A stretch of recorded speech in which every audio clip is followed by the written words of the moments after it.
হরে কৃষ্ণ। দণ্ডবত প্রণতি জানিয়ে শুরু করছি আজকের দীক্ষানুষ্ঠান। আজকের পর্ব হচ্ছে শ্রী শ্রীমৎ গৌরাঙ্গ প্রেম স্বামী গুরু মহারাজের প্রথম দীক্ষানুষ্ঠান। এই প্রথম দীক্ষানুষ্ঠানে যারা অর্থাৎ যে প্রভু ব্রহ্মচারী ও সন্ন্যাসী যারা এখানে দীক্ষা নিচ্ছেন, আমি প্রত্যেকেই আপনাদেরকে দেখিয়ে দেব।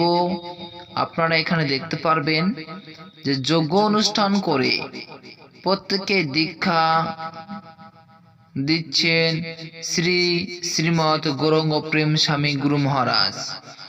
তো আপনারা অবশ্যই চ্যানেলটিকে সাবস্ক্রাইব করে না থাকলে অবশ্যই চ্যানেলটিকে সাবস্ক্রাইব করে রাখবেন পরবর্তী ভিডিওর আপডেটগুলো পাওয়ার জন্য। আপনারা সম্পূর্ণ ভিডিওটি দেখবেন কিভাবে আপনাদেরকে মন্ত্র উচ্চারণের মাধ্যমে দীক্ষা দেওয়া হচ্ছে। তো চলুন ভিডিওটি সম্পূর্ণ করি। হরে কৃষ্ণ।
আপনারা যারা এখনো চ্যানেলটিকে সাবস্ক্রাইব করেনি অবশ্যই চ্যানেলটিকে সাবস্ক্রাইব করে রাখবেন পরবর্তী ভিডিওর আপডেট পাওয়ার জন্য।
আমাদের যোগ্য শুরু হচ্ছে।